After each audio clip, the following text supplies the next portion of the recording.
What's up YouTube, Jeff back again, and today I have an exciting video for you guys. It's the end of the year, so it's time to do some top 5 lists.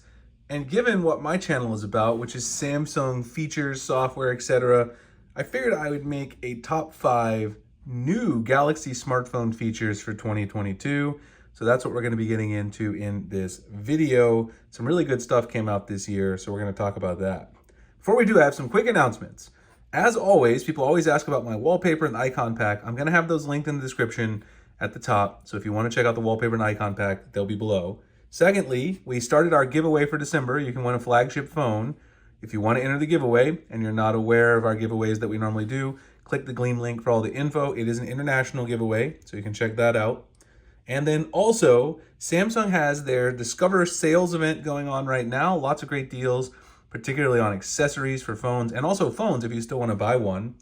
And then lastly, if you're going to be ordering Galaxy S22 Ultra, we do have the Galaxy S22 Ultra mystery boxes. I do 100% free. You get a free phone case, you get a free phone stand, you get a free cleaning kit, and some other goodies that are randomly assorted. I cover shipping in the US. All you need is proof of purchase in February when the phones come out. So all those links are below, some updates. Let's get into the video and talk about these top 5 new features. So I made a little Google Keep document as usual, and the first one is new multitasking gestures. Now, first of all, a little bit about how I made this list. I kind of ranked the new features in the order in which I use them. Some of these are specific to One UI 5.0. Some of them are apps that came out throughout the year that Samsung released that enabled additional functionality. The last two, which are about the camera, are particularly in that situation. So the first one's new multitasking gestures. This is actually enabled in the Labs menu. So if you go into Settings, go to Advanced Features, go to Labs, you'll notice right here, swipe for pop-up view and swipe for split screen.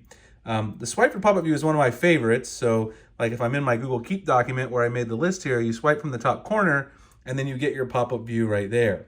One thing I always forget to do, which I know people have told me about many times, is to keep the options up there. So I'll go ahead and do that because I know someone will mention it. It's very useful to keep them locked so you don't have to keep doing that.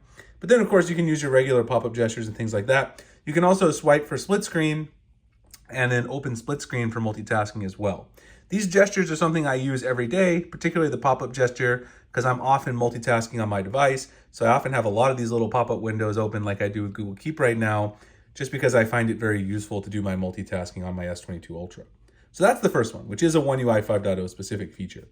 The next one is the redesigned lock screen and customization. So the redesigned lock screen and customization is also something that came with One UI 5.0.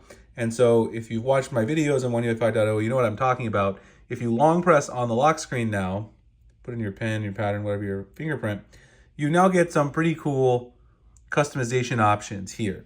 You can customize the shortcuts. Everything's laid out nicely. You could usually do all of this stuff pretty much from the home screen customization menu, or you could do it in Lockstar, which is a good lock module, but they added a lot of this functionality on top. Customize the position of your time and date, your notifications. You can go directly into gallery. You can apply a filter. And then of course, they also changed the way the wallpaper picker works, and they added some colorful new wallpapers and things like that. If you do have a Galaxy theme or Galaxy wallpapers you've purchased from the Galaxy store, those also appear here at the bottom as well. So Samsung really gave us some fantastic options, allows you to go directly to your gallery, play around with this. You can also choose different color schemes and clocks directly from the lock screen as well. So this streamlined a lot of the customization. In terms of a forward-facing feature, I think this feature is probably one of the biggest for most users because it's something that they would be interested in using on a daily basis. And it is definitely a huge improvement in One UI 5.0. The next thing is Stackable Widgets. So Stackable Widgets is one of my personal favorite features in One UI 5.0. I've talked about all the different widget options you have, but what you can actually do with the Stackable Widgets is you can put two widgets together and kind of combine them and just swipe between the widgets. So for instance, here's an aftership widget, which is a 4x3 widget. This has all my packages in it. So then I've got my Google Keep widget as well. What I can do is I can go ahead and drag this on top of the aftership widget, and that is going to create, so if I choose one of my accounts, choose all notes, it's now going to create a stacked widget where I can actually swipe between my aftership widget and my Google Keep widget, and you can actually continue stacking these. Now, the one big limitation is that you do have to have widgets of the same size. So if you don't have the same size widget, like I can't combine this smart widget or gallery widget I have over here with these two because they're not both the same widget size. That's something I'd like to see Samsung improve, but that also kind of is somewhat of a design and aesthetic limitation that we have. And of course, you can remove the stack and edit the stack. You can add additional things to it. I've talked about this feature in the past video, and it really is a great feature. You can also choose to auto-rotate your widgets, which is something else they added in a recent version update of the stack widget. So Samsung really changed how this works, and it is a really great feature. The next thing is camera improvements, and there's two big ones that Samsung highlighted this year that they improved. These are actually two completely new apps that they released. Let me actually talk about Camera Assistant first, because Camera Assistant's actually something that's a part of Good Lock, but it's also not a part of Good Lock in the sense that you can download this app separately from Good Lock, but you can also, if you do install it, it'll be part of the Good Lock menu. So there's a lot of cool stuff in here: auto HDR, soften pictures, auto lens switching, video recording in photo mode, faster shutter, camera timeout, clean preview on HDMI displays. Now, I particularly like the option of turning off auto lens switching and having the faster shutter. Those are both really great features, and being able to control the camera timeout to a custom amount that you want. Those are the two things, the few things that I really use the most out of Camera Assistant. But just for the faster shutter feature, a lot of people have enabled this, and I think for that alone, it's very, very useful and can help you, get more out of your camera, especially if you're taking photos of, kids or pets, or, if that just little bit of stutter with the shutter bothers you at the end of the day. Now, it does capture fewer frames, and it can decrease picture quality somewhat, but I haven't noticed a huge drastic difference. It does allow you to catch, those pictures a little bit quicker, which then of course also gives you an opportunity to get a better shot. So it's kind of a trade-off. The second app, which is more of a specialty app, is Expert RAW. So I talked about Expert RAW when it first came out.